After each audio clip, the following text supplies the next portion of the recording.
Acara akan segera dimulai. Untuk itu tanpa mengurangi rasa hormat, kami memohon kepada hadirin sekalian untuk dapat menonaktifkan mikrofon masing-masing dan tetap berada pada posisi mute. Dan kami mohon untuk dapat mengaktifkan kamera dari device masing-masing. Terima kasih.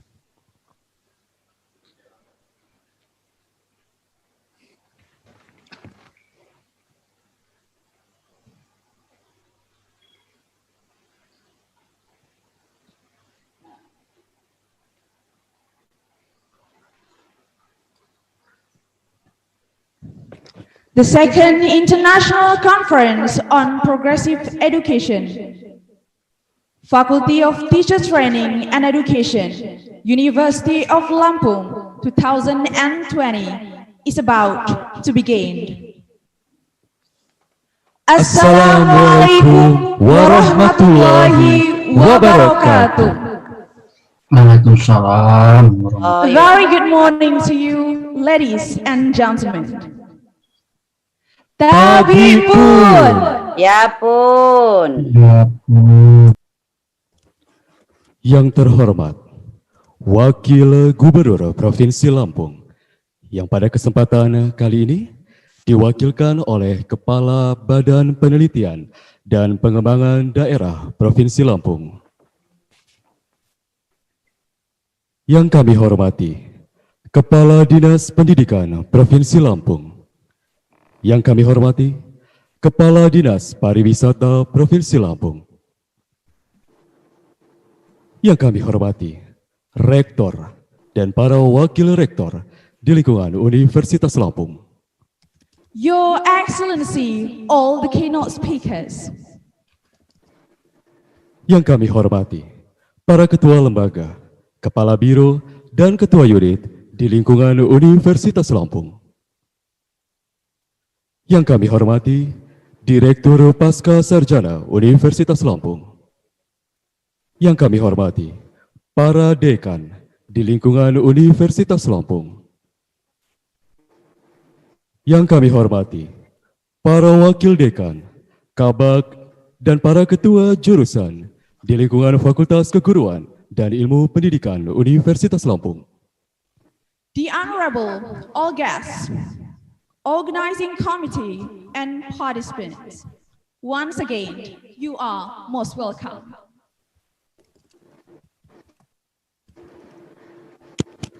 Alhamdulillah.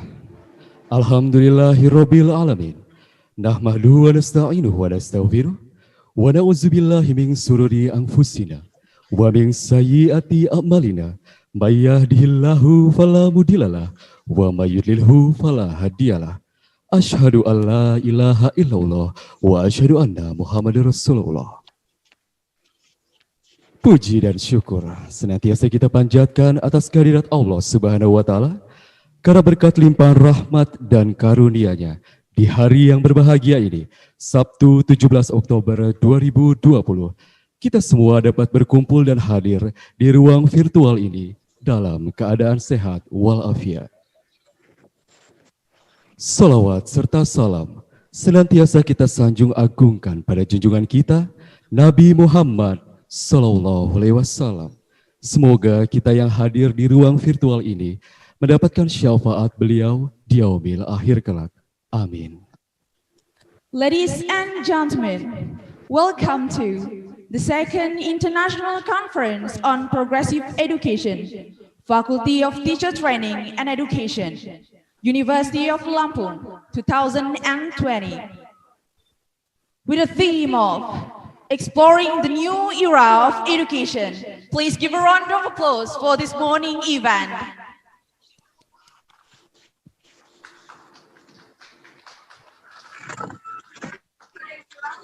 Hadirin undangan yang kami hormati, mengawali acara pada pagi hari ini, marilah bersama kita buka dengan mengucap lafaz basmalah. Bismillahirrahmanirrahim. Singing national anthem. Ladies and gentlemen, please be advised that you are stand up for Indonesian anthem.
Ladies and gentlemen, please be seated.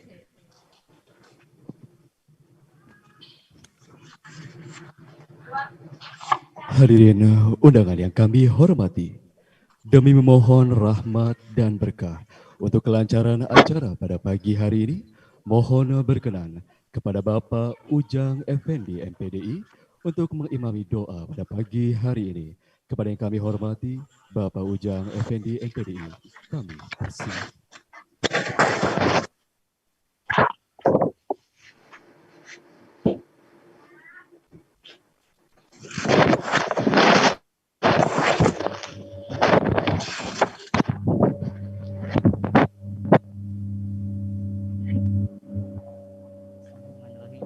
Assalamualaikum warahmatullahi wabarakatuh.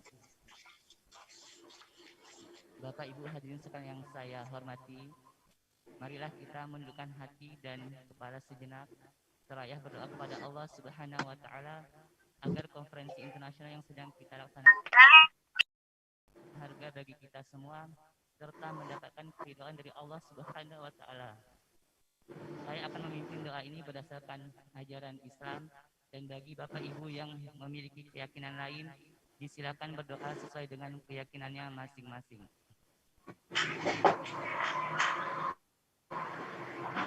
A'udzubillahiminasyaitonirrajim. Bismillahirrahmanirrahim. Allahumma shalli ala Muhammad wa ala ali Muhammad. Hamdan syakirin, hamdan na'imin, hamdan yuafi ni'amahu wa yukafi'u mazida. Ya Rabbana lakal hamdu kama yanbaghi li jalali wajhikal karim wa 'azimi sultanik. Allahumma inna nas'aluka salamatan fid din wa 'afiyatan fil jasad wa ziyadatan fi ilmi wa barakatan fi rizqi wa taubatan qabla al-maut wa rahmatan 'indal maut wa maghfiratan ba'dal maut. Allahumma ighfir lana wa liwalidayna wa lil muslimina wal muslimat wal mu'minina wal mu'minat al ahya'i minhum wal amwat innaka sami'un qaribun mujibun da'wat ya qadiyal hajat.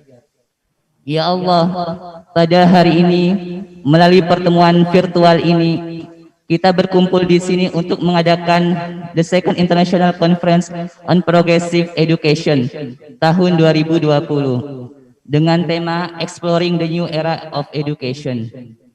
Ya Allah, wahai Zat yang maha luas ilmunya, jadikan konferensi internasional ini sebagai pertemuan ilmu pengetahuan yang bermanfaat, sebagai media untuk berbagi ide, pengetahuan dan pengalaman yang bermanfaat dari para cendekiawan, peneliti dan pelajar dari berbagai disiplin ilmu. Semoga konferensi yang kami selenggarakan ini bermanfaat bagi kehidupan kami, memperluas pengetahuan kami, mencemerlangkan gagasan kami, dan memimpin kami untuk menjadi orang-orang produktif yang sukses yang pada gilirannya akan meningkatkan martabat bangsa kami. Ya Allah, tuntun dan berkatilah hati dan pikiran kami dengan cahaya bimbingan-Mu. Terapkanlah kebijakan-Mu pada kegiatan kami. Bantu kami untuk dapat berbicara dengan jelas dalam menyampaikan ide dan gagasan kami. Bantu kami untuk saling mendengarkan, saling menghormati, saling mencintai, sehingga kami termasuk orang-orang yang diberkahi. Ya Allah, lindungi kami dari godaan-godaan yang tidak diinginkan. Perlihatkanlah kami bahwa yang benar itu benar dan yang salah itu salah. Beri kami pengetahuan dan kekuatan untuk melakukan hal-hal yang baik dan menghindari hal-hal yang buruk. Ya Allah, hanya Engkaulah yang bisa mengabulkan doa kami. Allahumma inna nas'aluka ilman nafi'an wa rizqan thayyiban wa amalan mutaqabbala. Ya Allah, kami mohon padamu ilmu yang bermanfaat, rizki yang thayyib dan amalan yang diterima. Rabbana atina fid dunya hasanah wa fil akhirati hasanah wa qina azabannar. Subhana rabbika rabbil izzati amma yasifun wa salamun alal mursalin walhamdulillahi rabbil alamin. Amin amin ya rabbal alamin. Wassalamualaikum warahmatullahi wabarakatuh.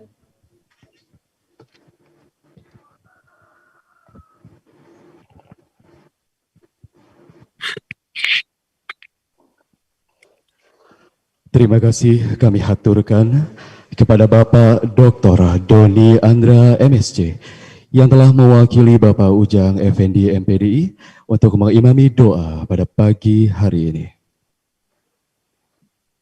Ladies and gentlemen, the next agenda is the speech by the Dean, the Faculty of Teacher Training and Education, to Professor Dr. Batuan Raja MPD. Time is yours.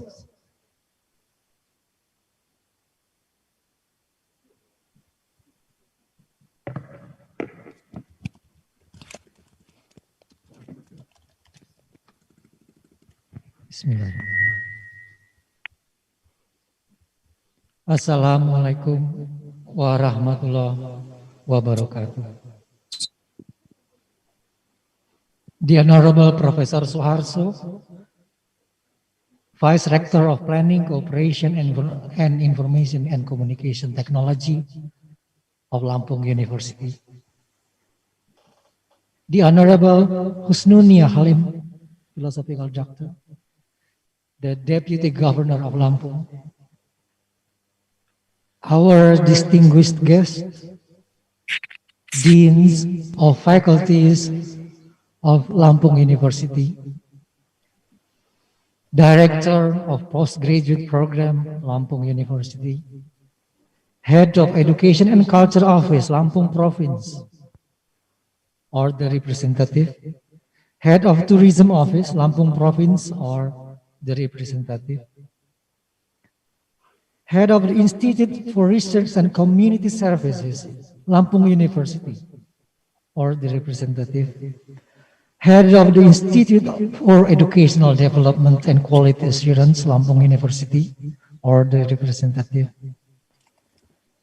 Beloved heads of Department of Language and Arts, Education, Department of Social Sciences, Department of Mathematics and Natural Sciences, and Department of Education Sciences of FKIP Unila, Study Program Coordinators of the Faculty of Teacher Training and Education, FKIP, Lampung University, Heads of Technical Implementation Units of the Faculty of Teacher Training and Education, Lampung University, and our distinguished keynote speakers, Professor Stephen D. Crash. I hope you are here online with us, Professor Crescent. Yes. Professor Ujang Rahman, welcome, Prof. Professor Habil Andrea Bensik from University of Pannonia, Hungary, welcome, Prof. And Dr. Hisham bin Zakaria from Malaysia, University Utara Malaysia, welcome, Doctor. And ladies and gentlemen, first of all, allow me to express our gratitude to Allah Subhanahu wa Ta'ala for His blessing and His ruling. It is because of His ruling that I now stand here welcoming all of you on this second ICOP. Peace may be always be upon our Prophet Muhammad sallallahu alaihi wasallam. Ladies and gentlemen, the Faculty of Teacher Training and Education, Lampung University, is honored to host the second International Conference on Progressive Education, the second ICOP, in the year 2020 at the heart of the city of Bandar Lampung. ICOP, the International Conference on Progressive Education, is an annual international conference held by the Faculty of Teacher Training and Education, Lampung University.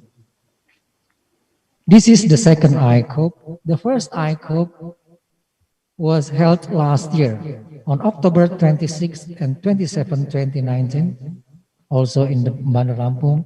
And at that time, we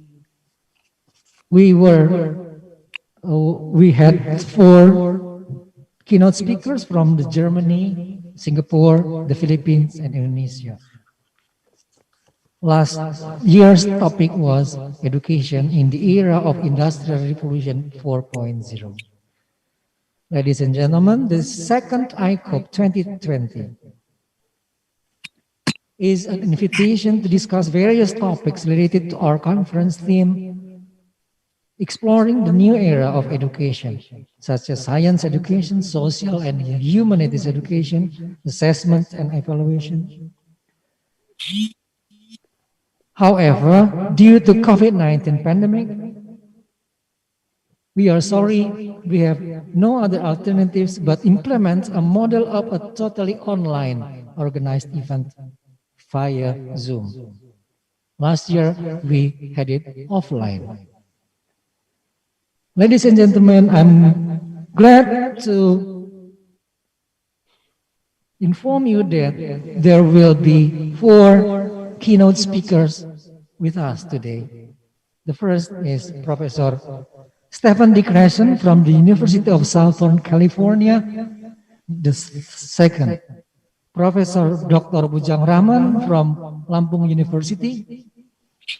The third keynote speaker is Professor Habil Andrea Benzik from University of Pannonia, Hungary. And the fourth presenter, keynote speaker, is Dr. Hisam bin Zakaria from University Utara, Malaysia. Ladies and gentlemen, let me report that this conference is attended by more or less 412 registered attendees.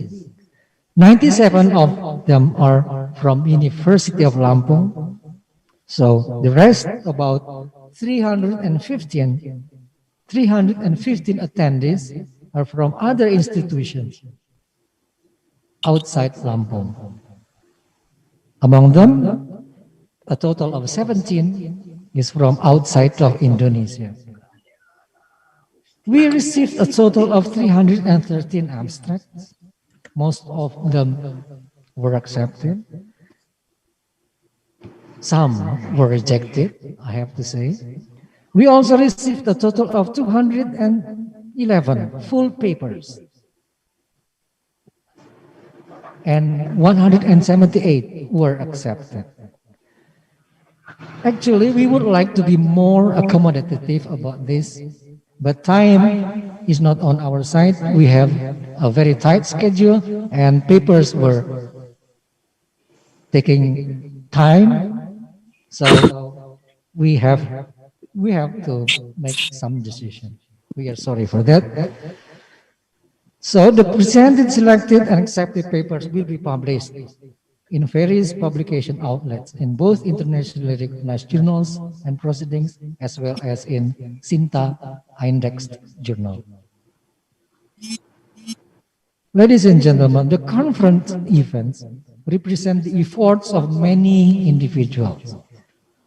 On this occasion, I would like to express gratitude, first of all, to the members of the organizing committee for making the effort to organize this event, this big event, and the independent reviewers for their hard work in reviewing submissions.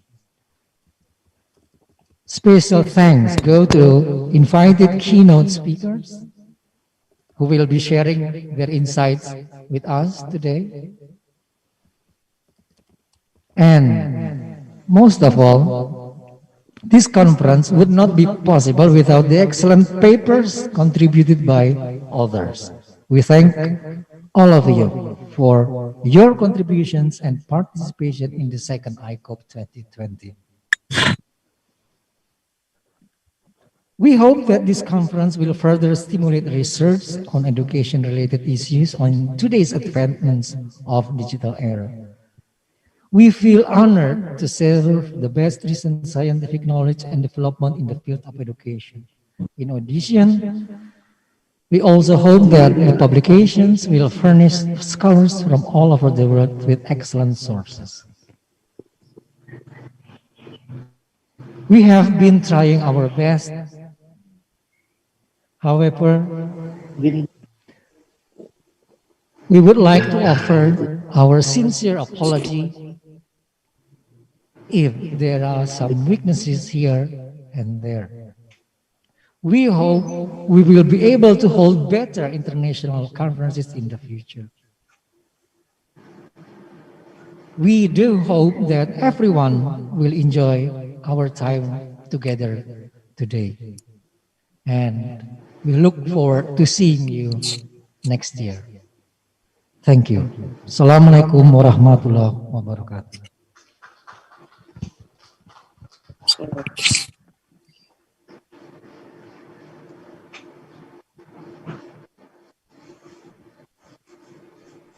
Thank you, Professor Dr. Patuan Raja MPD, for the speech. Hadirin undangan yang kami hormati, acara selanjutnya yaitu sambutan Wakil Gubernur Provinsi Lampung yang pada kesempatan kali ini akan diwakilkan oleh Kepala Badan Penelitian dan Pengembangan Daerah Provinsi Lampung. Kepada yang kami hormati, Bapak Insinyur Hamartoni Ahadir MSI, kami persilahkan. Tes kedengaran Pak, suara saya Pak? Baik, terima kasih Bu sekalian. Sebelum membacakan sambutan beliau, izinkanlah saya mengucapkan permohonan maaf beliau yang tidak bisa langsung hadir pada saat bersamaan beliau melaksanakan tugas-tugas pemerintahan, sehingga beliau memberikan saya mewakili beliau untuk membacakan sambutan sebagai berikut. Assalamualaikum warahmatullahi wabarakatuh. Salam sejahtera untuk kita semua. Tabik pun. Iya pun. Yang saya hormati Rektor Universitas Lampung beserta para jajarannya. Yang saya hormati para dekan di lingkungan Universitas Lampung, khususnya Dekan Fakultas Keguruan dan Ilmu Pendidikan FKIP Universitas Lampung sebagai tuan rumah di Second ICOP 2020. Yang saya hormati para Kepala Satuan Kerja Universitas Lampung atau yang terkait yang sempat hadir pada hari ini. Yang saya hormati para dekan ataupun wakil dekan di lingkungan FKIP Universitas Lampung, para keynote speaker, Your Excellency Professor Emeritus Stephen D. Carlson from the University of Southern California, USA, Your Excellency Profesor Dr. Bujang Rahman, MSc, my lecture from Universitas Lampung, Indonesia. Your Excellency Profesor Dr. Habil Andrea Bensik from University of Pannonia, Hungary. And Your Excellency Dr. Foni Demiati Hutagalung from University of Malaysia, Malaysia. Serta para konferensi International ICOP 2020 yang kami banggakan. Kita bersyukur pada hari ini atas kehadiran Allah SWT, Tuhan Yang Maha Esa, yang memberikan karunia dan berkatnya, dengan diberikan kesehatan, dapat hadir secara virtual di tengah pandemi COVID-19. Dalam acara The Second International Conference on Progress Education, ICOP tahun 2020. Atas nama Pemerintah Provinsi Lampung, saya mengucapkan selamat datang pada para keynote speaker, serta para peserta The Second International Conference on Progressive Education tahun 2020. Yang berasal dari berbagai kalangan, para dosen, para guru, mahasiswa maupun praktisi, baik berasal dari Provinsi Lampung, luar Lampung, hingga dari negara-negara sahabat yang memiliki kesamaan visi serta kepentingan untuk membangun atmosfer akademik, khususnya dalam bidang pendidikan di era yang baru. Sesuai dengan tema ICOP tahun 2020 ini, Exploring in the New Era of Education. Hadirin yang saya hormati, Provinsi Lampung saat ini sedang giat-giatnya membangun. Kalau mengacu kepada RPJMD tahun 2019-2024, yang fokus pada pembangunan di Provinsi Lampung, yaitu sektor pendidikan. Visi pembangunan Desa Lampung yaitu rakyat Lampung berjaya. Melalui visi kedua yaitu mewujudkan good governance untuk meningkatkan kualitas dan pemberitaan pelayanan publik, serta misi ketiga yaitu meningkatkan kualitas sumber daya manusia. Dalam rangka memotivasi guru untuk terus meningkatkan kompetensi dan kinerja secara profesional dan melaksanakan tugas di sekolah, pemerintah Provinsi Lampung telah meluncurkan satu program yang disebut dengan Kartu Pendidik Berjaya. Selain itu, kartu ini juga mendorong guru untuk fokus melaksanakan tugasnya sebagai guru, serta memberikan penghargaan dan meningkatkan kesejahteraan guru bukan PNS. Ke depan, pemerintah Provinsi Lampung melalui program kerja yang dimiliki akan mengoptimalkan pemanfaatan teknologi informasi untuk meningkatkan kualitas dunia pendidikan melalui Smart School yang merupakan jawaban dari tantangan era revolusi industri 4.0. Hadirin sekalian, kepada para pakar yang bertindak sebagai keynote speaker, serta para peserta dalam kegiatan konferensi ICOP 2020 ini, saya mengucapkan selamat melaksanakan seminar. Semoga kegiatan ini benar-benar dapat menghasilkan rumusan yang bermanfaat, khususnya dalam pengembangan pendidikan di era baru, serta rekomendasi untuk mengatasi berbagai permasalahan bidang pendidikan yang ada di Indonesia, wabil khusus di Provinsi Lampung. Saya mengucapkan terima kasih atas langkah besar yang telah dibuat sehingga kegiatan ini dapat terlaksana dengan baik. Sekalian demikian untuk menjadi perhatian kita bersama. Semoga ICOP 2020 dapat bermanfaat bagi kita semua. Terima kasih atas perhatiannya. Billahi taufiq wal hidayah. Wassalamualaikum warahmatullahi wabarakatuh. Gubernur Lampung. Waalaikumsalam. Bapak Rinal Juniri atau Ibu Usnul Wakil Gubernur Lampung. Terima kasih.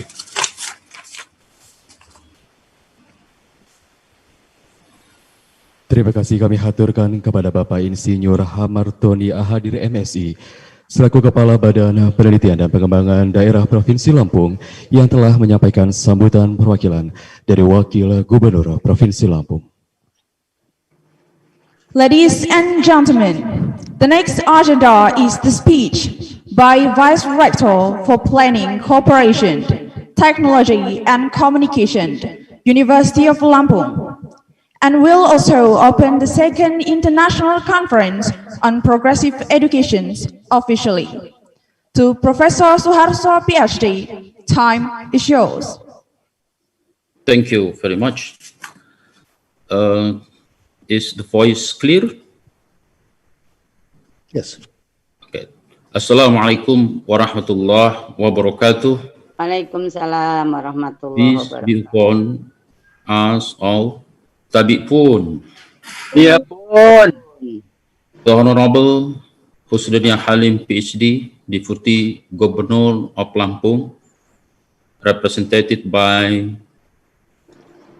Insinyur Hamartoni Ahadis, Honorable Dean and Vice Dean of Faculty of Teacher Training and Education, University of Lampung, distinguished Dean of Faculty of Medicine, Faculty of Mathematics and Natural Science, Faculty of Agriculture, Faculty of Engineering, Faculty of Economic and Business, Faculty of Political and Social Science, and Faculty of Law, Universitas Lampung, Director of Postgraduate Program, University of Lampung, Head of the Institute for Research and Community Service, University of Lampung, Dr. Insinyur Lusmelia, Head of the Institute for Educational Development and Quality Assurance, University of Lampung, or representative, Head of Education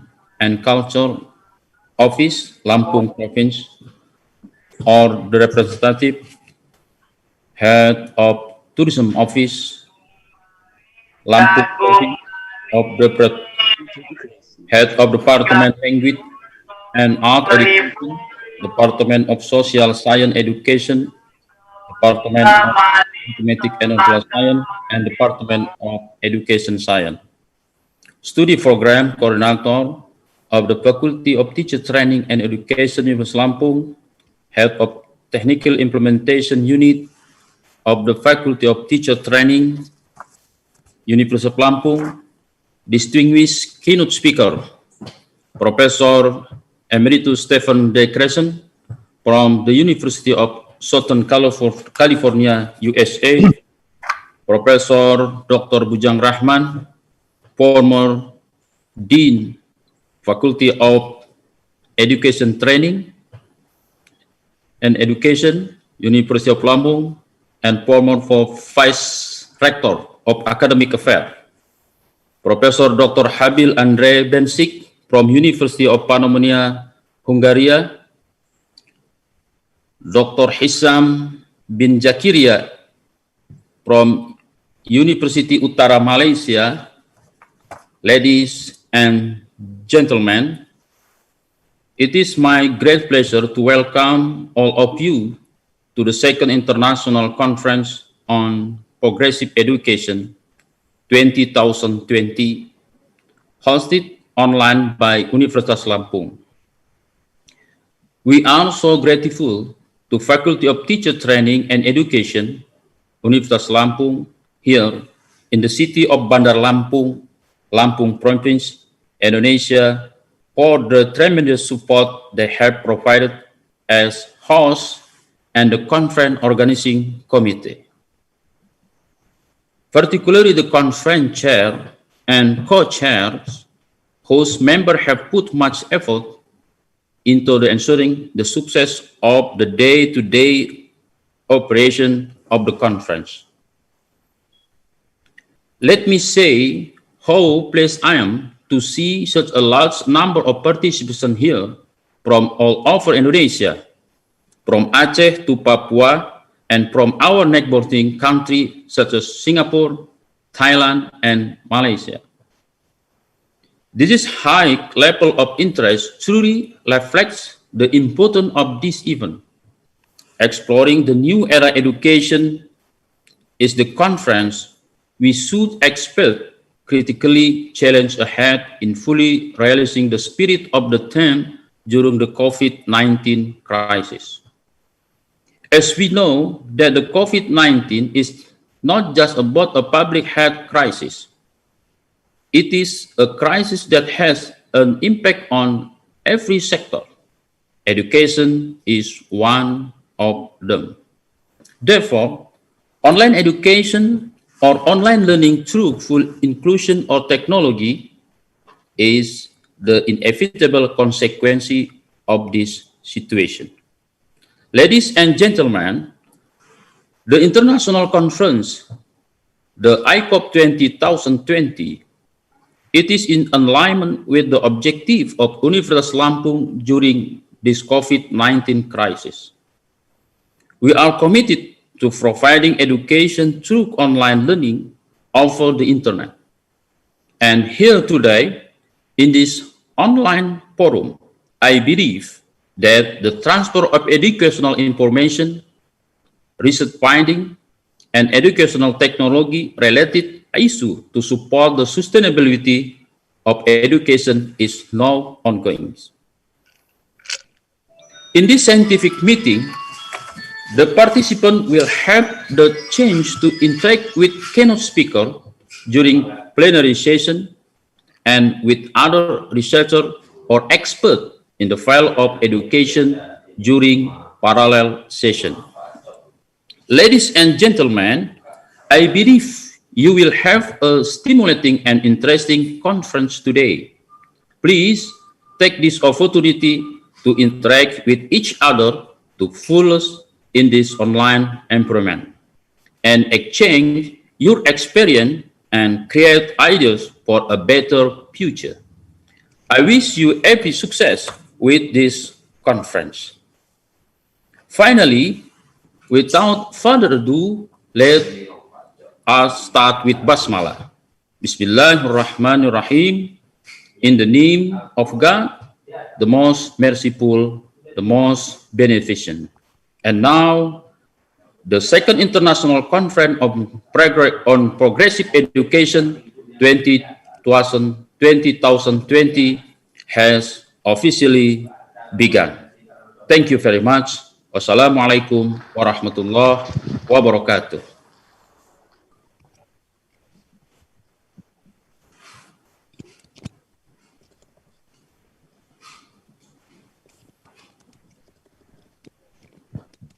Thank you, Professor Suharso PhD, for the speech. Hadirin undangan yang kami hormati, demikianlah serangkaian acara pembukaan The Second International Conference on Progressive Education 2020 pada pagi hari ini. I am Dewi Lestari and my partner, Afrizal Yuda Setiawan, would like to make an apology to everyone for mistakes we might have made. Ladies and gentlemen, The next agenda is photo sessions. Photo session, bro. Please be advised to turn on your camera. Baik, hadirin sekalian, sebelum acara pembukaan ini kami tutup, kepada seluruh tamu undangan, narasumber, presenter, dan juga partisipan, kami mohon untuk dapat mengaktifkan kamera dari device masing-masing, karena kita akan melakukan pengambilan gambar bersama.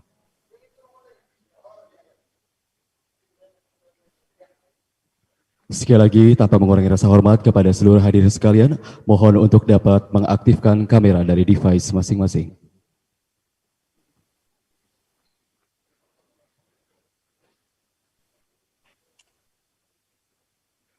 Baik, saya akan hitung, berikan senyuman terbaik Anda. 1, 2, 3. Slide berikutnya. 1, 2, 3.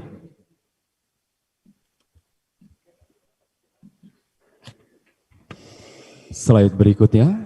Tetap berikan senyuman terbaik Anda. 1, 2, 3.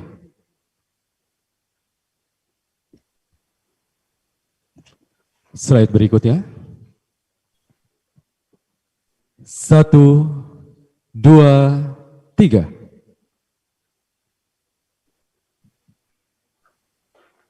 Slide berikutnya, masih dengan posisi yang sama. 1, 2, 3. Slide berikutnya. 1. Baik, kami mohon untuk dapat mengaktifkan kamera terlebih dahulu. 1, 2, 3. Terima kasih.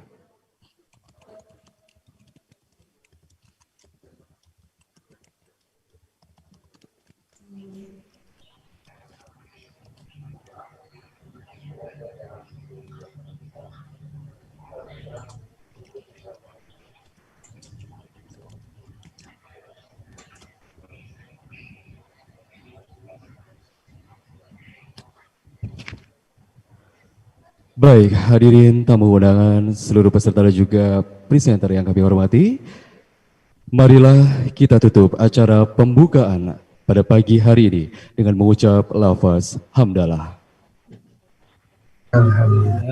Akhir kata, wassalamualaikum warahmatullahi wabarakatuh. Waalaikumsalam warahmatullahi wabarakatuh. Waalaikumsalam warahmatullahi wabarakatuh.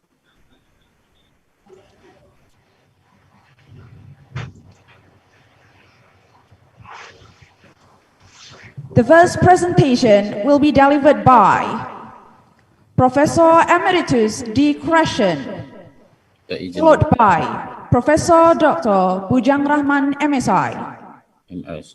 Ujang Suparman, PhD, will be acting as the moderator.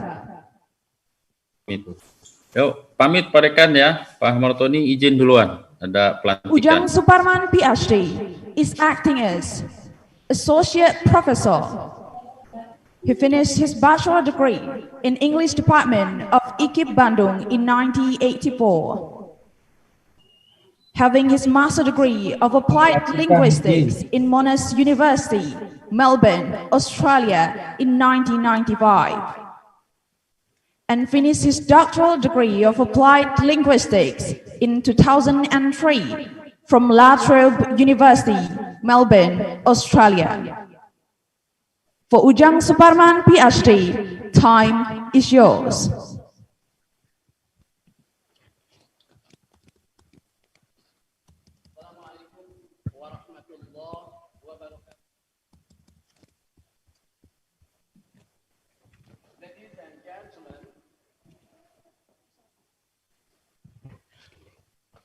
Good morning, ladies and gentlemen. First of all, I'd like to share very grateful to be honored as moderator in the of the second international conference on progressive education 2020 with the theme Exploring the New Era of Education.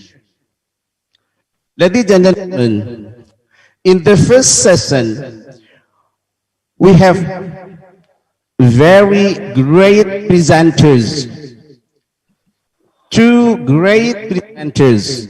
The first one, Professor Emeritus Stephen D. Krashen from UCLA, California.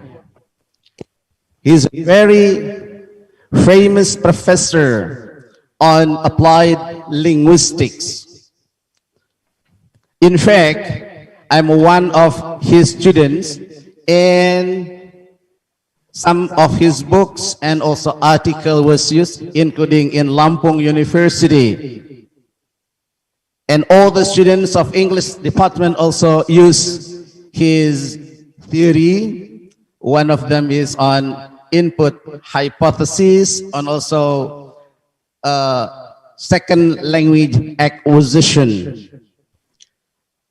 The second one, Professor Bujang Rahman from Lampung University. Ladies and gentlemen, before starting with the first presentation, with the first session, I'd like to read curriculum vitae of each of the presenters. Professor Emeritus Stephen D. Krashen. He got his PhD in linguistics from UCLA in 1972. Before that, in 1969, he was awarded MA in linguistics from UCLA, and in 1968, he was awarded certificate in teaching English as a second language from UCLA. Before that, in 1964, he got BA in liberal arts music from University of Illinois.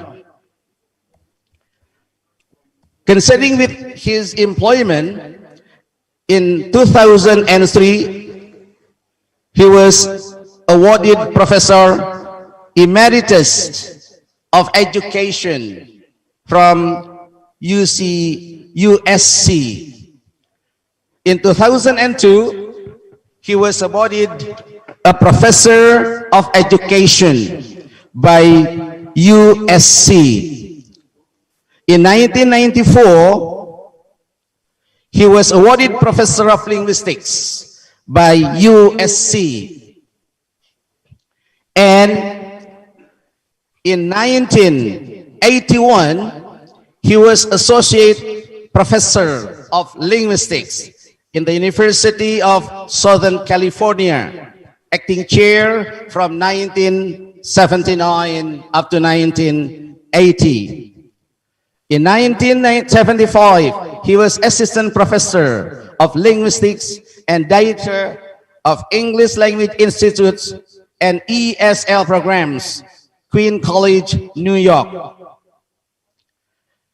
And something that, there are still more, but something that was amazing for us is that he was a teacher.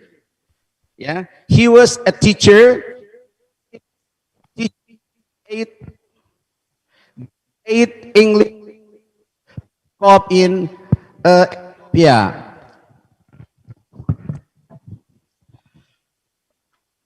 He was also keynote speakers in many events, international events, but it's not necessary for me to address all because of the limitation of the time. He also awarded many awards from international institutions, and then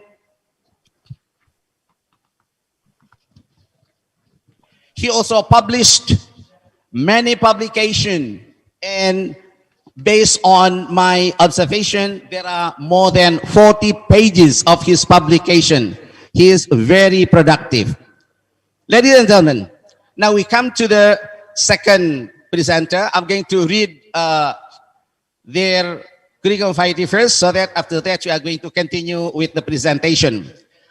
The second presenter is Professor Dr. Bujang Rahman from Lampung University. He is also very productive in writing many articles and publishing journals. Okay, one of them is Asia Academic Quality Management as a means for improving institution productivity strategic factor in teaching training in Lampung, which was published in Asian Journal of Education in 2013. Ladies and gentlemen, this first plenary session will be divided into 3 sessions. The first one, presentation by each keynote speaker, which will last around 30 minutes. Less might be better. Less than 30 minutes might be better. So, Professor Stephen D. Crescent will be from now up to 30 minutes later. And then after that, followed by the second presenter, Professor Bujang Rahman, for another 30 minutes. And after that, the last session will be question and answer for about 30 minutes. Ladies and gentlemen, now we come to the first presenter, Professor Stephen D. Crescent. Time is yours. Okay, thank you very much. Can you hear me? Yes? Can you hear me? Yeah. Oh, okay, one person hears me, that's enough, good. Okay. Yeah, I want to talk today about my passion for the last 30 years. Stories. I want to talk about stories. Fiction. I think fiction and stories are the key to our improving education, making life easier, making school more effective, making life much more interesting. Children like to hear stories. Those of you with children, the studies have found that 95% of children like to hear stories. The 5% who don't like to hear stories, their parents don't enjoy telling them stories. Isn't that sad? But most people like them. And I have advice for people who are invited to a party and don't know anybody. This has happened to people here, right? You look around, they're all strangers. If you think that's going to happen, go to the movies and watch the last 3 hit movies. Then you can go up to anybody there and you can say, have you seen Terminator 29? And someone will have seen it and they'll want to tell you about it and you'll have some very interesting conversations. It's about stories, and language teaching will do much better when we take that into consideration. I got interested in stories even more about 15 years ago. I live near Los Angeles. I live about 25 kilometers from the city. And I go into the city about twice a week for 2 reasons. The first is the most important. That's where my grandchildren live. So I get to see my grandchildren and play with them and see them. And then I also like to go to Gold's Gym, where Arnold works out. Okay, that's in Venice, California. So I go there too. And I can do both on one trip. Now, the trip itself is about 40 minutes, and it's not very interesting. And I really get tired of listening to the news, especially now. Don't get me started. Anyway, so I started getting some audiobooks, got them free from the library. I didn't want to get heavy audiobooks. I didn't want big, heavy, thick stories. I wanted light, easy stories that would make the trips pleasant. So I did that. Driving to the city and back has become a pleasure. I've been listening to popular literature. I've been listening to detective stories. I've been listening to medical novels. I've been listening to law novels. And you know what I've discovered? A lot of them are really good. The people who write these books are amazing. They're excellent. You know, we at the university, we look down on that stuff. You have to read the classics. No, it's everyday literature that's Very, very good. Well, I want to tell you what I've learned about this over the last several decades. Reading that we choose ourselves, self-selected reading. What I've learned in the car, if you don't like the book, put it away. Okay, I won't listen to it. Same thing. Good readers do that. Turn it aside, read something else. Self-selected pleasure reading is the secret to success in language acquisition, literacy development, first language, second language. Things that you decide you want to listen to or you want to read. There's a famous quote by an American humorist about self-selection. His name is Garrison Keillor. And when he was in college and university, he studied English literature. And he says, when my friends find out that I was an English literature major, they always buy me classic books. On my shelf, I have books by the Bronte sisters, early plays by Shakespeare all over. And I pass by this shelf, and there are the books staring down at me, making me feel guilty because I haven't read any of them, not one. It's got to be something you select by itself. Otherwise, it doesn't count. It won't help you that much. I find for myself, when we're talking about fiction, I don't really pay attention when people make recommendations. When they tell me about nonfiction and work in my field, I pay very careful attention. But when it comes to storybooks, it has to be something that I think is really good. So I don't listen to people when they make recommendations, except for one person. There's one person, when he recommends something, I immediately start reading it because he knows me better than I know myself. He knows what I need to read at every moment, and that's my son, who's now a professor of mathematics. Can you imagine that? Algebraic geometry, topology, all that stuff. But in general, we only like to read what we select. It has to be not just interesting, it has to be compelling. Compelling means so interesting that you forget that you're listening to a story. If it's another language, you forget that it's in another language. Only the story exists. Here's what the research says about pleasure reading and listening to good stories. It is the source of most of our language development. It's the source of our vocabulary. It's the source of our spelling. It's the source of our writing style. All that comes from reading. I'm very proud of this next one. I wrote a letter to the Washington Post about 7 years ago. No, 5 years ago, and they published it. You can find it on my website. I wrote a letter about Donald Trump. There's a lot of articles in the Washington Post about Donald Trump and the fact that he's not a good speller. He writes all these tweets. Sometimes he stays up all night and he makes lots of spelling mistakes. And people were writing in defending Trump. Oh my gosh, they're saying it's only spelling. He should proofread. He's not the proofreader in chief. He's the commander in chief, all that. So I wrote my letter. I said, people who are poor spellers, that's really quite interesting. We really do have to pay attention. The work I've done at the university, and I'm paraphrasing my letter, says that spelling largely comes from reading. If you're a good reader and you read a lot, it won't make you a perfect speller, but you're much better than someone who hardly reads at all. Not only does reading give you spelling, it gives you vocabulary. Study after study, people who read more always have larger vocabularies. People who read more write better. They read a lot and they get a style of how prose should work. Let me go on. It gets even more exciting, and we'll return to Donald Trump and why I'm doing this. Not only does pleasure reading, fiction reading, gives you language, it gives you knowledge. This is Keith Stanovich's work at the University of Michigan. People who read more know more about everything. They know more about literature. That makes sense. They know more about history, social studies. They know more about science. They know more about practical, everyday matters.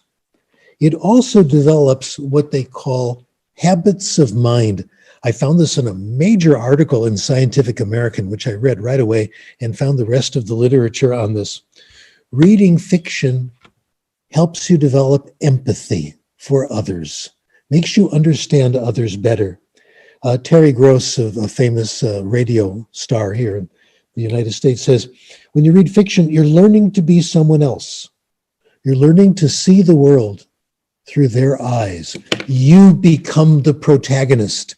You have to make the decisions. You meet other people constantly in books, far more than you can do it in the real world.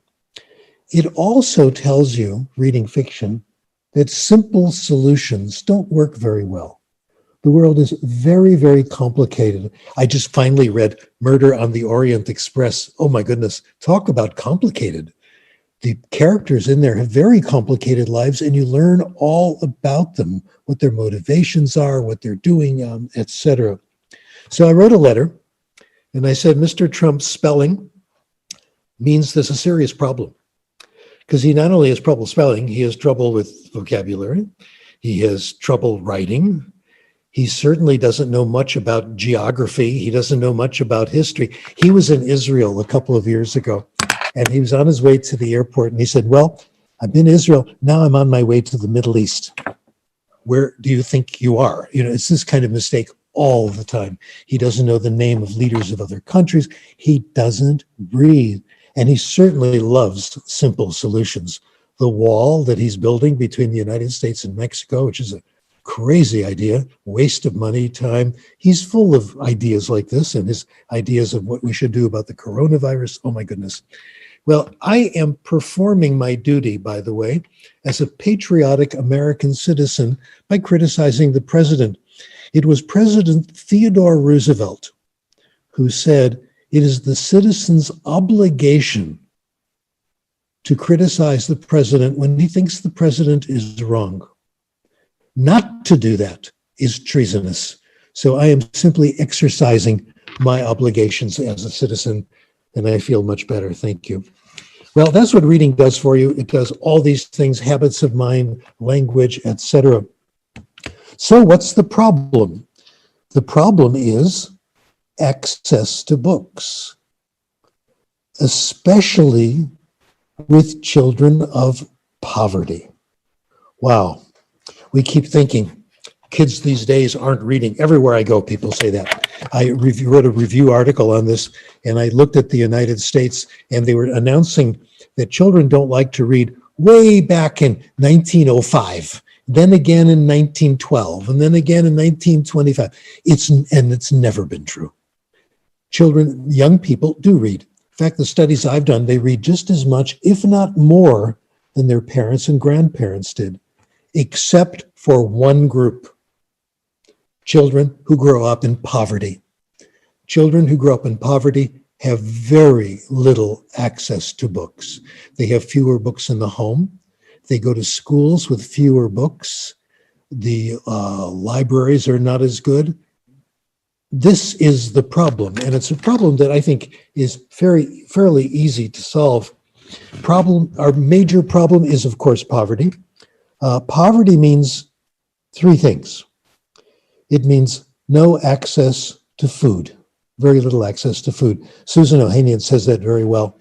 There's an expression, no child left behind. She changed it, no child left unfed. Children, that needs to be a right. We need to make sure that happens. The other need medical attention. All children should have the right to good medical attention, go to the doctor when they need it. And my third thing, books. Children need access to books. We cannot leave this to chance.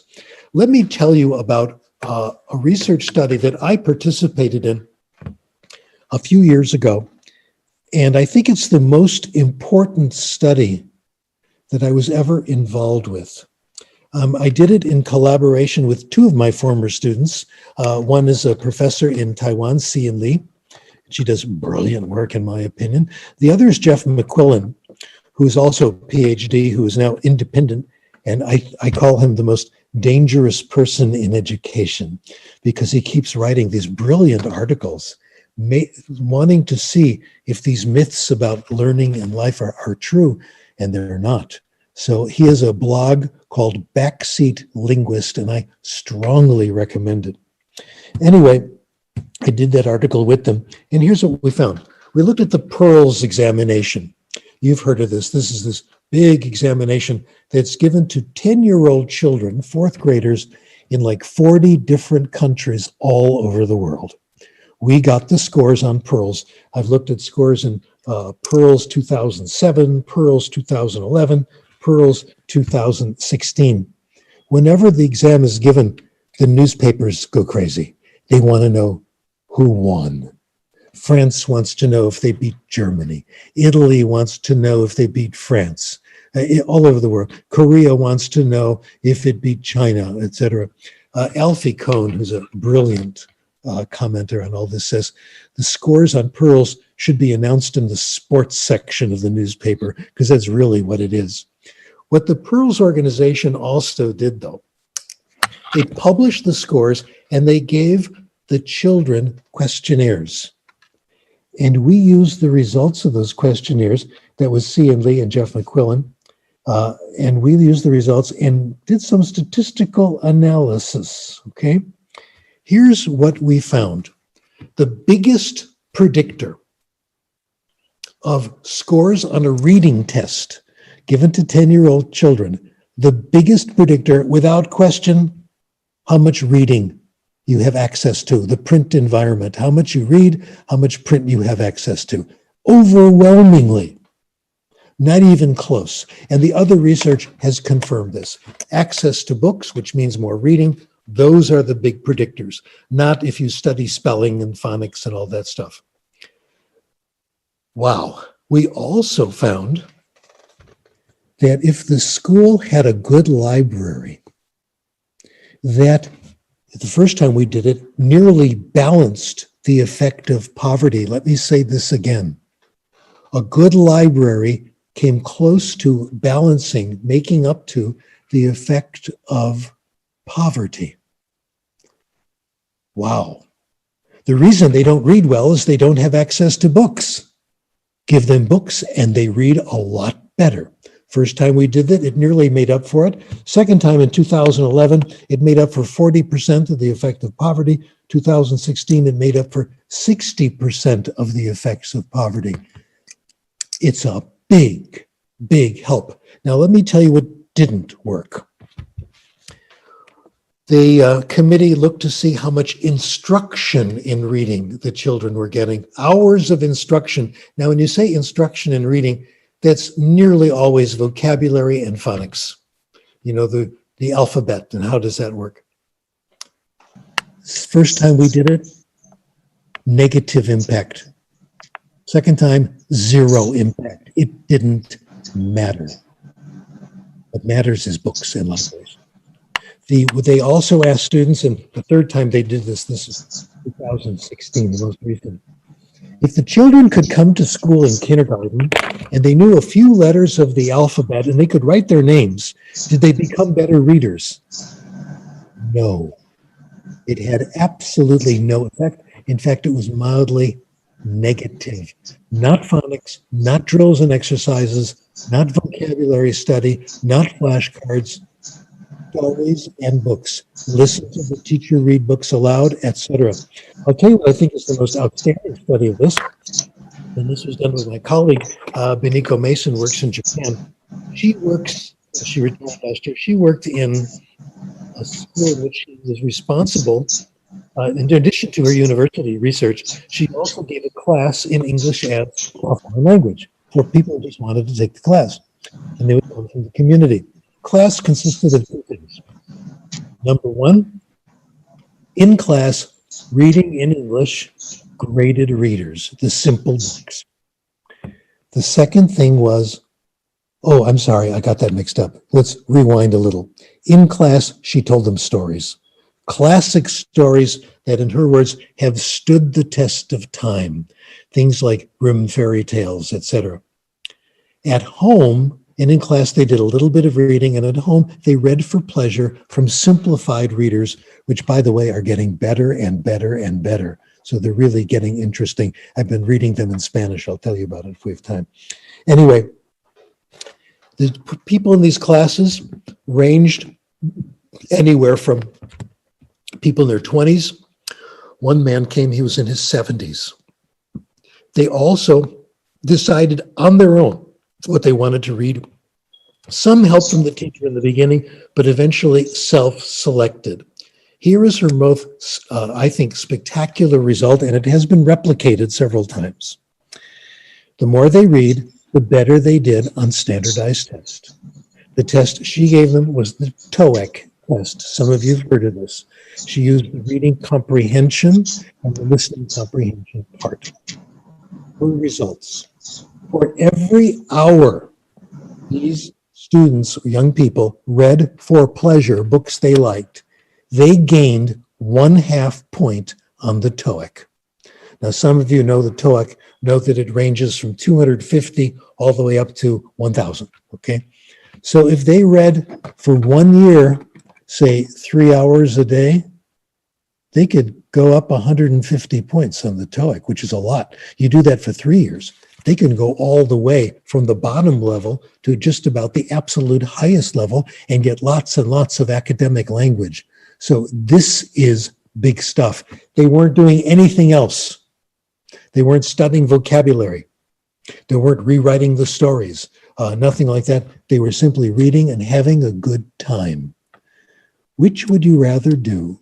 Spend some time each day reading what you want to read, or do exercises from a book that you buy, which is very expensive, where you have to study hard? Well, we know it's the reading that's the most pleasant, and it's the reading that really works.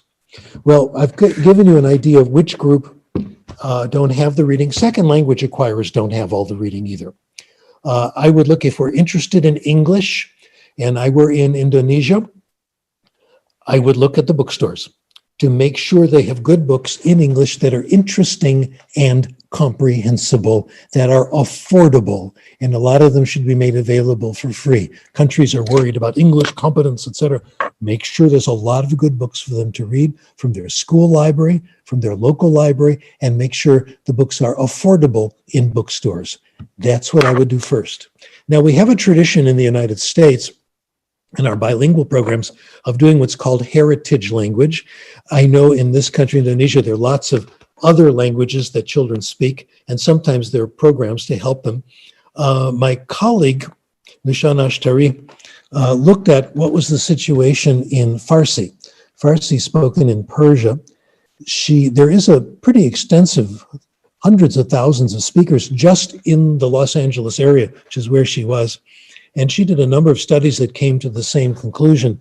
She went to the files at the library and looked at the computer files of all 72 public libraries in the city of Los Angeles and looked to see how many books there were in Farsi. 300, that's all. And only 12 were taken out at that time. The answer is so simple: providing access, lots of it, to good, interesting books that children really want to read. Well, I have one more research result for you, which I thought was quite clever, even though it was my study. We wanted to know why kids were reading and why they weren't reading. So we did a study in 2 different places. One version of it we did in the United States, in several Western states, okay? And the other we did in China. We did in Mandarin-speaking area in China, books in Chinese, asking them questions about their reading. We asked them, how much do you read for pleasure? And they could say, not very much, a little, a lot, a lot. How much do your classmates read? Every place we did the study, the children said they read more than their classmates. Now, think about that. That can't be true. The same children were asked about themselves and about their classmates. So they had the impression, people had the impression that other people aren't reading because we don't see them reading. But a huge amount of reading is going on. We still have a problem. We need more books for children living in poverty. We need to continue to support our library. We need more books for students doing second languages, foreign languages. We need them for heritage languages, etc. And it's not the classics. They will get to the classics. They will get academic language. We don't have to worry about that. I'll tell you about one study that my former student Jeff McQuillan found. It's one of many. He found authors who examined science fiction. He looked at how much science fiction it would take to build up a knowledge of the scientific vocabulary. These people he cited found that 1 year of reading of science fiction that you select yourself gives you about half of the technical vocabulary you need for all areas of science. And I'll tell you one more study, because it's about a person I love a great deal. My cousin Evelyn, I got to tell you about Evelyn. First, I'll tell you why I think she's wonderful. She's 93 now. When I was a little boy, she was much older, okay? And she was always so good to me, so nice. I used to go to her house and visit her and her late husband, Marty. And Evelyn became my mom's best friend. So what can I do, okay? An aunt-niece relationship. I was talking to Evelyn on the phone recently, about 2 months ago. And Evelyn said that her late husband, Marty, had a degree in law. And she was always impressed by how much he knew about the law and how useful it was to know about legal matters. So she told me, Stephen, what I'm going to do, I'm going to go to the university and I'm going to take a class on law, beginning law. And I said, I got another idea. Read some novels. Read novels by John Grisham. John Grisham writes legal stories. I listen to his books in the car all the time. I don't care about the law, but boy, were they interesting. Fascinating, good writer. Evelyn has been reading law novels for the last 3 months. I ordered them on the computer for her, and I get them sent to Evelyn, and I can deduct them from my taxes because I'm telling you about them. It's part of the theory, okay? So we're all giving Evelyn a break on this. She's doing this. Oh, I wish I had read, there was one of his called The Runaway Jury. I wish I had read it before I was the chairman of the head of the jury. I would have been much, much more effective. So we are finding that fiction teaches you things, gives you language, helps you as a person. It is win-win and it is pleasant. My final words, let's allow the children to do what we do all the time anyway. Read a good book. Make sure they're available. I went a little bit over. Thank you very much. Time for questions. Thank you very much. Yeah, thank you very much, Prof. Question. The time really still have 7 minutes more. Okay. Now we are come to the second presenter, Professor Dr. Bujang Rahman. Time is yours.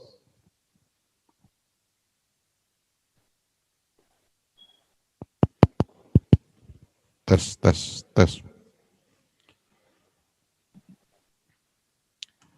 Assalamualaikum warahmatullahi wabarakatuh. Waalaikumsalam warahmatullahi wabarakatuh. Morning, ladies and gentlemen, all of the participants of the International Conference on Progressive Education 2020. The term is Exploring the New Era of Education. When I read the term of this international conference, Exploring the New Era of Education, I try to find the definition of the new era of education. What is the new era of education? Even though many experts make definition about the new era of education is the digital education. Education by using the modern technology, modern information technology, and the teaching and learning process. I think it's okay. It's good definition because technology is one the most important factor in the education process. But we also can see the difference, implements or apply the technology in many countries in the world. If we see in a developed country, maybe applying modern technology and education process, it is very, very okay, including in the developing countries. I think it is no problem how to apply the modern technology and education process. But if you look at the underdeveloped country, applying modern technology still is a problem in educational process. So we still have the problem about how to define the new era of education.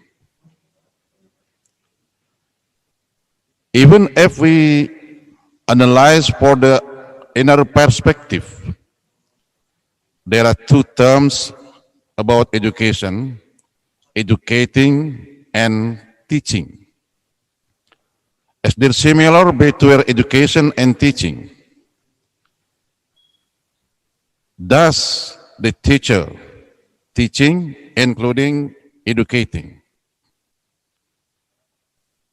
The different definition about teaching and education, it is give special effect how to define, how to find the definition of new era of education. The end of teaching, according to me, very different with the ends of education. Teaching focus to how to deliver, how to transfer knowledge, how to transfer skill from the teacher, from the learning resources to the students. But education or educating not only how to transfer knowledge from the learning resources to the students, but educating should how to internalize value, norms, wise to the students. So knowledge only bridging in the educational process, not the end of education. If we look at the new era of education, only how to apply the modern technology, so we give definition, education is similar as teaching. I think it is one of the crucial discussion about how to give definition about new era of education. Ladies and gentlemen, therefore in my presentation, I want to elaborate the topic new era of education, which the another era. We know that COVID-19 pandemic still hits in many countries, even all of the countries in the world. So I want to elaborate the new era of education from the COVID-19 pandemic's perspective.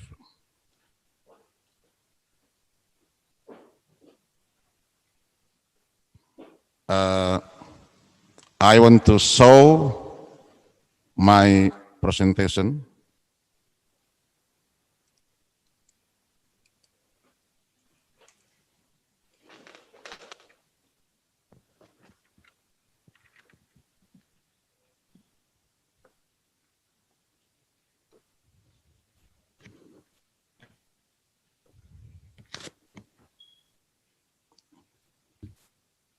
Yeah. I am to take the example from Indonesia, my country. We call this era is the new era, no new era, but new normal era. New normal era during the COVID-19 pandemic in Indonesia. And the new normal era in Indonesia gives special effect on educational process. We know that education determines the future of nation and state, even mankind and the universe. Therefore, education process cannot be stopped. Stopping education process, it means destroying the future civilization of mankind. And all countries in the world agree that the COVID-19 pandemic must not stop the educational process. So now we are talking about education during and post the COVID-19 pandemic. My presentation will describe learning empowerments in the new era or the new normal of education. The new normal rise new atmosphere and fall of education. Some of the new performance that characterize the new normal era, such as social distancing, no direct contact, and using the mask. Yeah, as saw in the presentation. There is no face-to-face between teacher and students, and also no face-to-face among the students. Almost country apply online learning and the teaching and learning process and educational process. Of course, there are a lot of different things between face-to-face classroom learning and online learning. The difference we can see from how to make interaction between teacher and students, how to design the course, how to select the tool to make good communication, and so on. The shift from face-to-face to online learning also have an impact on psychological for children. The family atmosphere gives special effect to students and online learning activity. All the factors have to prepare well to get successful and implement online learning.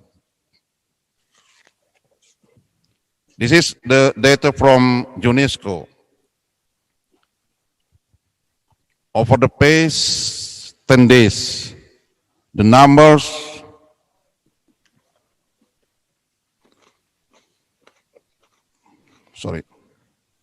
gimana? Ya, minum mas. Okay. Over the past 10 days, the number of students affected by school and university closes in 138 countries has nearly quadrupled to 1.37 billion, representing more than 3 out of 4 children and the youth worldwide. In addition, nearly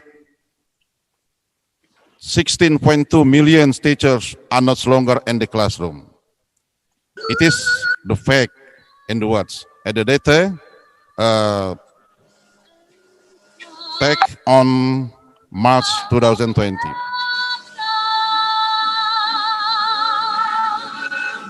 As the COVID-19 pandemic has spread across the globe, a majority of countries have announced the temporary closure of schools, impacting more than 91% of students worldwide, around 1.6 billion children and young people, according to UNESCO, April 2020.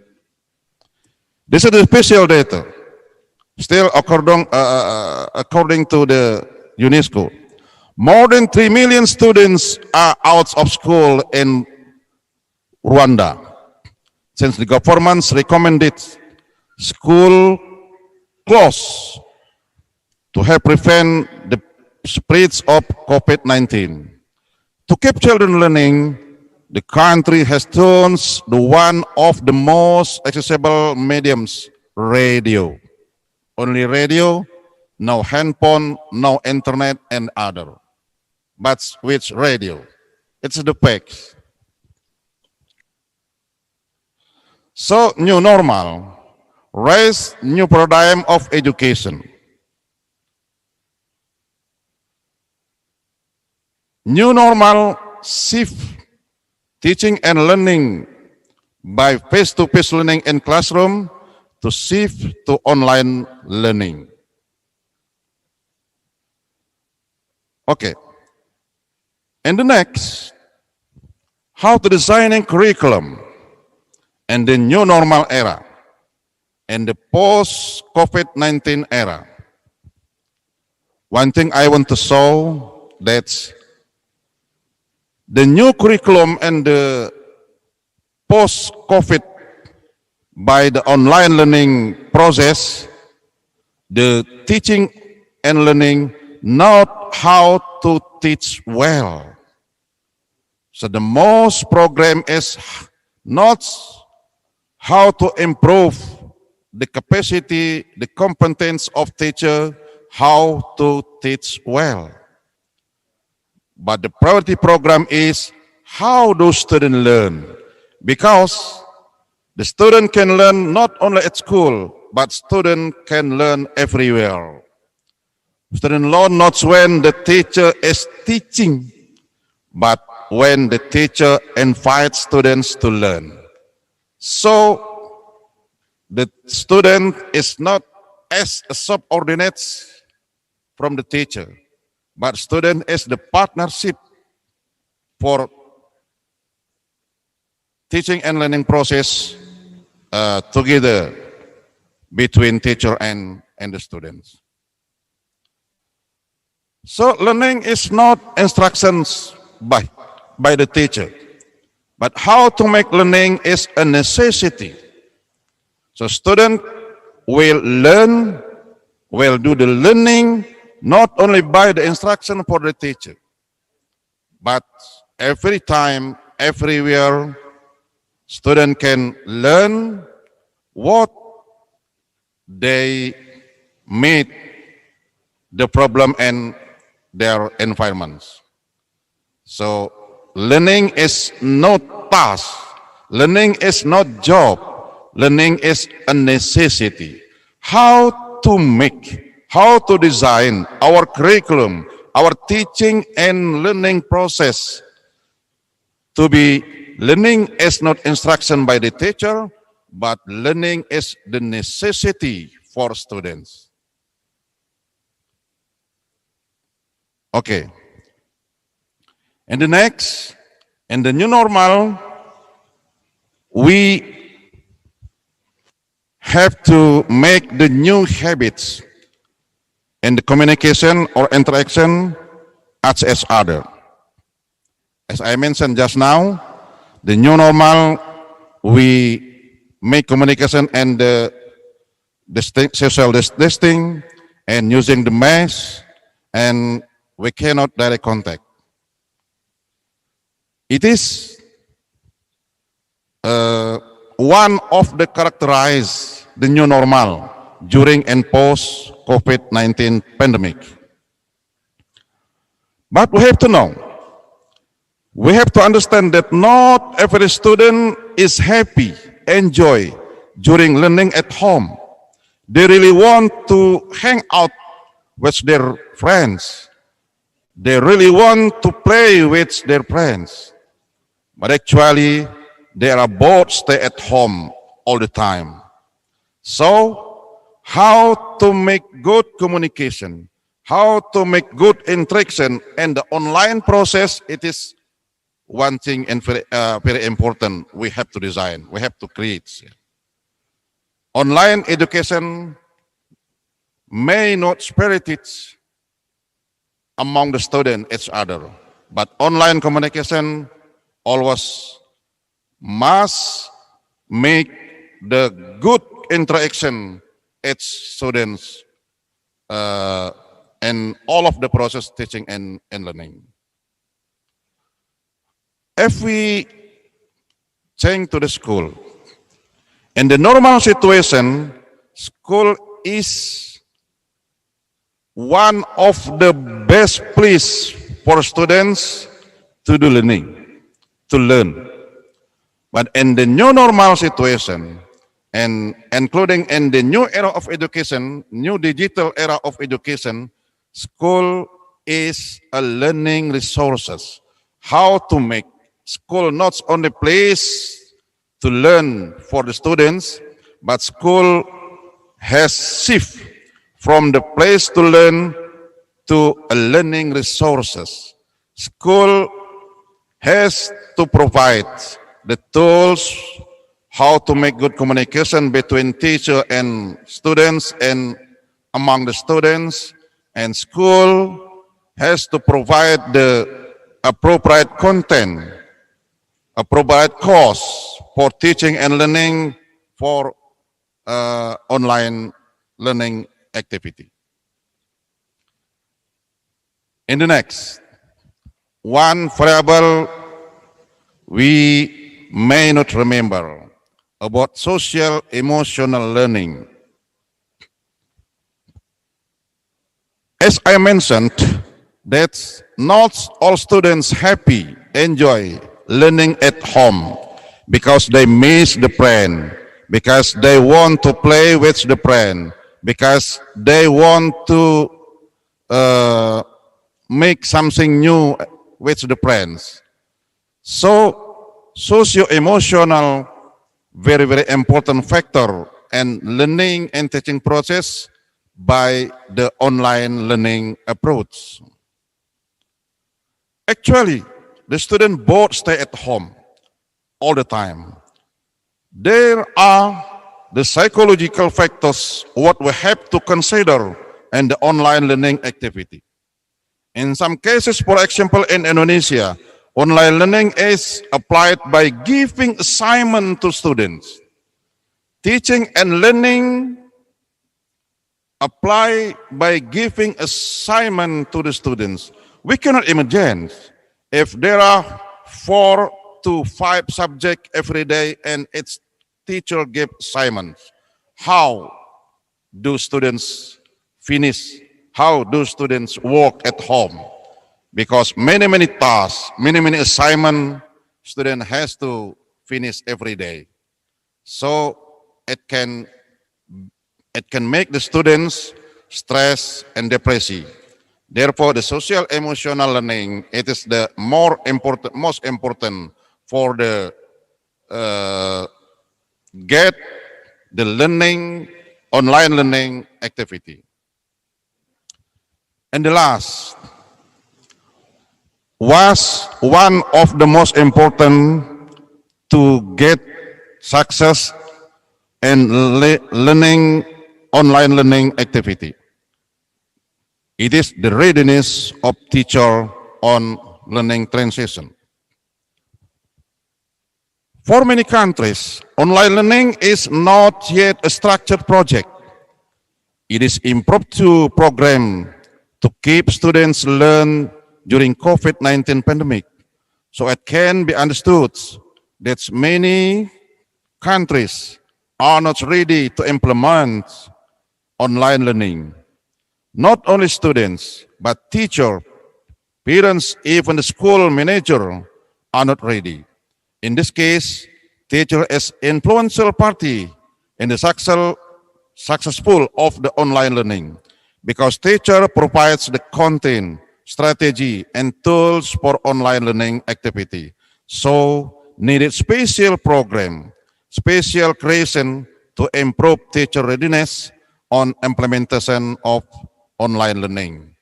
and during and post COVID-19 pandemic. I think that's all my presentation. Thank you very much. Good morning and Assalamualaikum warahmatullahi wabarakatuh. Waalaikumsalam warahmatullahi wabarakatuh. Thank you, Prof. Bujang Rahman, for your interesting presentation. Ladies and gentlemen, now we come to the last session, question and answer. Right. If you want to put forward some question, please type it on the chat. For the time being, there is a question from Prof. Cucu. Let me see. Can you help me, please? Pak Gede. Chatnya mana? Chat.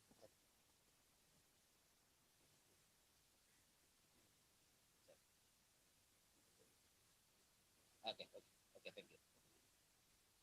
All right. There is a question from Prof. Cucu Sutarsah, FKIP Lampung University, addressed to Professor Crescent. His question is like this: I'm such an avid reader. When I was a child, I have the privilege from my parents to read a lot of books. That makes me read lots of books, from fiction to non-fiction genre. Now, I also teach English to young learners course. I once taught English for kids in kindergarten and teach university students. Unfortunately, my students do not really like reading. They are more attached to gadget and social media. This happened to my niece and my nephew. I even ambitiously asked them to read Harry Potter, because when I was at their age, I love reading Harry Potter so much. But the results is neither. They still don't like it. How did you make your children and maybe grandchildren love reading, love books, especially in the social media and gadget area, which seems more appealing for the kid? That's one of the questions addressed for Prof. Crescent. Okay, the time is yours.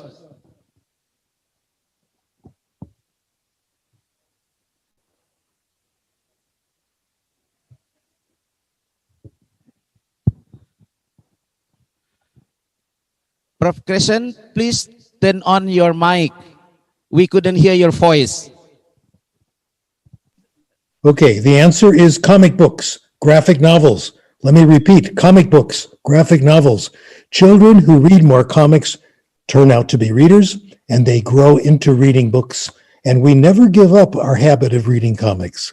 I never have, and I found today's comic books, not all are great, not all are fantastic, but many of them are good literature. They're more complex than spoken language, and they're a wonderful stepping stone to hardcover and softcover books. Easy, light, friendly reading. It happened to me. I'll tell you one story. I was in the third grade. I was put in the low reader group. My father wanted me to get better. He said, from now on, you have an unlimited budget for comics. You can have all you want. I became a fanatic comic book reader. Within a few months, I was in the most advanced group. It happened very quickly.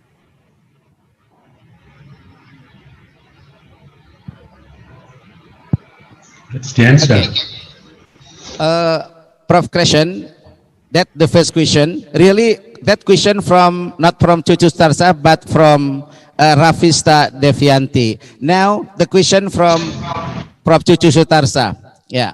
Chomsky mentioned that in acquiring language, the children have an active contribution of the child and minimize the importance of the imitation and reinforcement. He mentioned that the child knowledge of his mother tongue was derived from the universal grammar. I was wondering to this statement, I need your clarification. Thank you. That's the second question. I think there can be no doubt that Chomsky was correct in saying that the fact that languages don't wander around. They are constrained. Only certain kinds of rules can happen. there are universals. And this makes the job of language acquisition possible. It has to be correct. So I think there are universals in grammar. And another universal is that we all acquire language the same way. We all do it by understanding what we read and understanding what we hear. So I think that is an incontestable hypothesis. I think it must be true.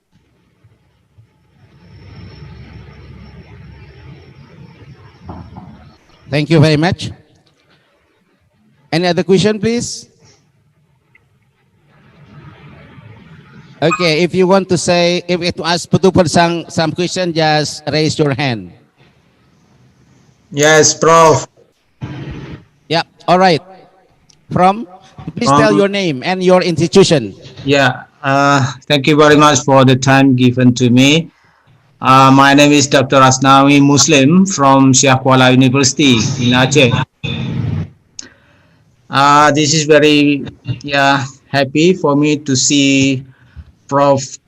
Crescent here, because a lot of his book I quoted in my thesis or in my article sent to journal. And I'm very interested in your comments about the teaching method. Even though you are talking about the fiction, but today I'm going to know about the teaching method that we have learned, we have read from your books. You know, English in Indonesia as a foreign language, so we use such your method to teach our student English. But we have used your method for many years, but the students still could not understand or could not speak well English after graduating from the school. So is there something wrong with the method that we use, or is there something wrong from the lectures or teacher side, so that our student cannot speak or use English for communication well? So what is your comment for that situation? Thank you very much, Prof. Crescent. Okay, thank you, Good question. Yeah, Good question. Crescent, time is yours. If they read a lot of extremely interesting English, lots of it, they'll have no trouble writing, they'll have no trouble speaking, they'll have no trouble with anything. It means more and more books, more and more magazines, more and more comic books that are extremely interesting, that are so interesting they are in another world, that they no longer are aware they're reading English. Then it will happen. Yeah. Okay, thank you very much. One more question. This is from Fajar. Yeah. Responding to your answer to Rafista's question earlier, there was a trend back then that reading comic was prohibited by most parents, and the parents kept tracing their kids to read academic books. How to overcome this issue? Yes, well, that's what I'm working on. That is the goal. I'm a big fan, as you know, of comic books, etc. A book came out in the 1950s that attacked comic books. It was a New York psychiatrist, and he said that comic books are responsible for juvenile delinquency and turn students into criminals, lives of crime. And we know, we've done scientific research. We went to little Johnny's house. He was in trouble with the police, and they found comic books in his bedroom. Well, there were comic books in everybody's bedroom, so they really didn't matter. And when you look at large samples, there is really no connection. There's toothpaste in the kid's bathroom. Is that a source of crime? So it's very hard to make this causal. Anyway, there's a big public push against comics, light literature. The idea is that the only medicine that works is the medicine that doesn't taste good. It has to be bitter, otherwise it's not good for you. And we have found something that we think is just the opposite. I am not saying that if children like it, then it's good for them. We do a lot of things in school that are a lot of fun, but nobody learns. But this one happens to satisfy both requirements. Reading good books, including many comic books, is not only pleasant, but it turns out that's exactly what we need. If you look at case histories, if you look at people who are highly literate, you will find they went through a stage of voluminous pleasure reading, just about everybody. So something must be. Okay, thank you very much. One more question for Professor Bujang Rahman from Hairun Nisa. The question is, social emotion is such a big problem that we have to consider in online learning, like you have mentioned in your presentation before. Hang on. Can you, this is the question, can you give some suggestion to the teacher so that this problem can be minimized? Professor Bujang Rahman, time is yours. What we have seen in the research is that when teachers read a good story to the children, when they tell a story, or the children are involved in books, discipline problems go down. The kids are concerned with the story. And of course, as I mentioned in my talk, it is excellent for social emotional development. We learn from stories. So this is win-win. I know it's too good to be true, but it is true. Right, okay. Prof. Bujang Rahman, time is yours. Okay, thank you very much for the question. As we know, the actor of learning activity is students, not teacher. Once again, I want to impress that the actor of learning is students, not teacher. So we have to consider the emotional situation, the emotional condition of students before we design about teaching and learning by the online learning approach. Yeah. So the first step I want to recommend, the school has to make a kind of guidebook, the manual, how to do the online learning activity and during the pandemic and the post-pandemic. How to formulate the action plan, the lesson plan for doing the learning online activity in this era. It is the first step.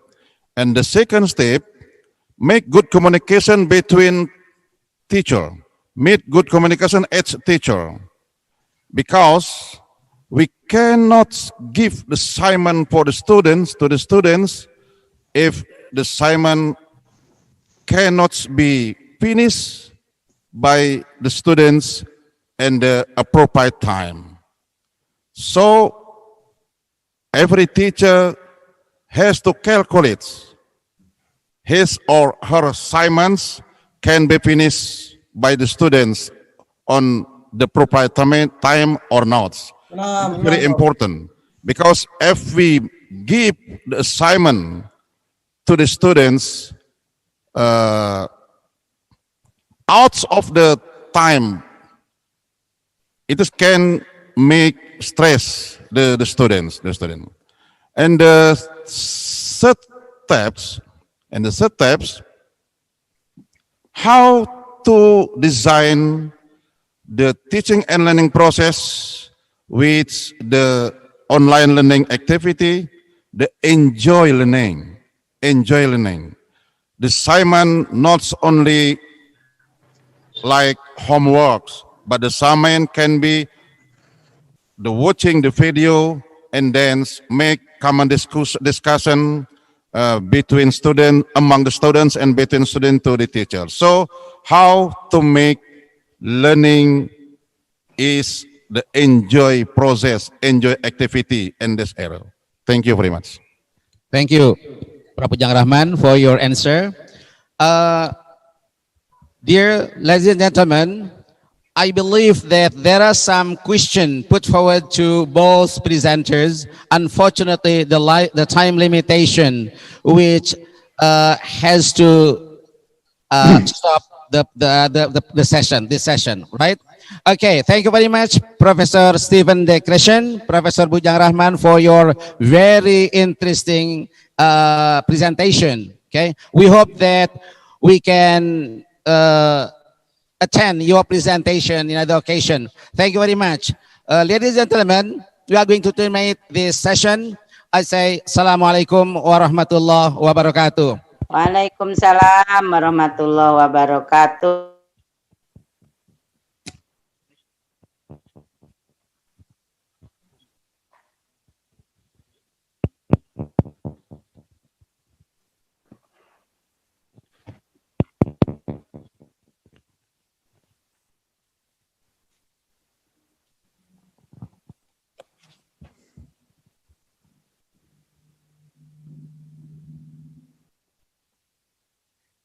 Thank you, Ujang Suparman PhD, for moderating the keynote presentations. Selanjutnya kami informasikan kepada seluruh peserta dan juga partisipan, mohon untuk dapat mengisi daftar hadir yang telah disediakan di kolom chat. Terima kasih. Hadirin undangan yang kami hormati dan seluruh peserta dan juga partisipan pada konferensi pagi hari ini. Agenda selanjutnya yaitu parallel session yang pertama. Untuk itu kami menginformasikan kepada seluruh peserta, dipersilakan untuk memasuki ruangan melalui link yang telah dibagikan oleh panitia. Dan selanjutnya kepada segenap tamu undangan, kami mengucapkan terima kasih karena telah berpartisipasi dalam mengikuti serangkaian acara pada pagi hari ini. Selanjutnya hadirin sekalian, kami persilahkan untuk dapat meninggalkan ruang virtual ini. Terima kasih. For all keynote speakers and guests, you may leave the meeting room. Thank you. Okay, thank you.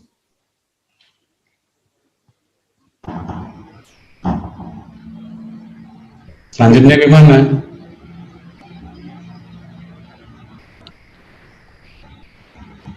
Good night. Thank you very much.